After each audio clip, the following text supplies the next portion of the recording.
एक बार एक सेठ जी थे, बहुत ही दयालु थे, धर्म कर्म में यकीन करते थे। उनके पास जो भी व्यक्ति उधार मांगने आता था वे उसे मना नहीं करते थे। सेठ जी मुनीम को बुलाते और जो उधार मांगने वाला व्यक्ति होता उससे पूछते कि भाई तुम उधार कब लौटाओगे, इस जन्म में या अगले जन्म में। जो लोग ईमानदार होते वो कहते सेठ जी हम तो इसी जन्म में आपका कर्ज चुकता कर देंगे। और कुछ लोग जो ज्यादा चालाक या बेईमान होते हुए कहते सेठ जी हम आपका कर्ज अगले जन्म में उतारेंगे। और अपनी चालाकी पे वे मन ही मन खुश होते थे कि क्या मूर्ख सेठ है, अगले जन्म में उधार वापसी की उम्मीद लगाए बैठा है। ऐसे लोग मुनीम से पहले ही कह देते थे कि वे अपना कर्ज अगले जन्म में लौटाएंगे। और मुनीम भी कभी किसी से कुछ नहीं पूछता था, जो जैसा कह देता था मुनीम वैसा ही बही में लिख देता था। एक बार एक चोर जो है वो भी सेठ के पास उधार मांगने पहुंचा। उसे भी मालूम था कि सेठ जो है अगले जन्म तक के लिए उधार देता है। हालांकि उसका मकसद जो था उधार लेने से ज्यादा सेठ की तिजोरी को देखना था। चोर ने सेठ से कुछ रुपए उधार मांगे।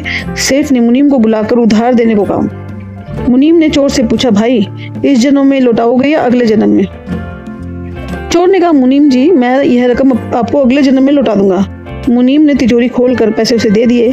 चोर ने भी तिजोरी देख ली और तय कर लिया कि इस मूर्ख सेठ की तिजोरी आज मैं रात को ही उड़ा दूंगा।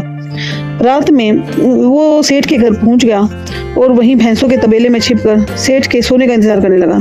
अचानक चोर ने सुना कि भैंसें आपस में बात कर रही हैं और वह चोर जो है भैंसों की भाषा को ठीक से समझ भी पा रहा था। एक भैंस ने दूसरी से पूछा कि तुम तो आज ही आई हो ना बहन। उस भैंस ने जवाब दिया हाँ आज ही सेठ के तबेले में आई हूँ। सेठ जी का पिछले जन्म का कर्ज उतारना है। और तुम कब यहाँ आई थी?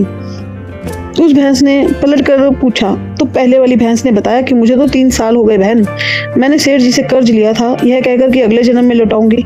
सेठ से उधार लेने के बाद जब मेरी मृत्यु हो गई तो मैं भैंस बन गई और सेठ के तबेले में चली आई।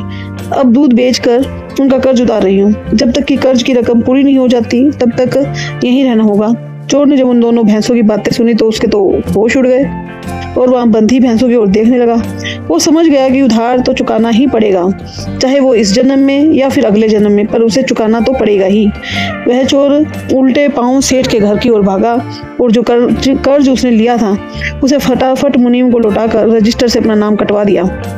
हम इस दुनिया में इसलिए आते हैं क्योंकि हमें भी किसी से कुछ लेना होता है, किसी को कुछ देना होता है। इस तरीके से प्रत्येक को कुछ न कुछ लेने देने के हिसाब चुकाने होते हैं। इस कर्ज का हिसाब चुकता करने के लिए इस दुनिया में कोई बेटा बनकर आता है, कोई बेटी बनकर आती है, तो कोई पिता बनकर आता है तो कोई माँ बनकर आती है, कोई पति बनकर आता है तो कोई पत्नी बनकर आती है, कोई मित्र बन के आता है तो कोई शत्रु बन के आता है, कोई पड़ोसी बनकर आता है तो कोई रिश्तेदार बनकर आता है। चाहे दुख हो या सुख हिसाब तो देना ही पड़ता है, यही प्रकृति का नियम है। इसीलिए हमें कोशिश करनी चाहिए कि हम अपने कर्मों को सही रखें, ईमानदार बने रहें, ईमानदारी से अपने हर काम को पूरा करें।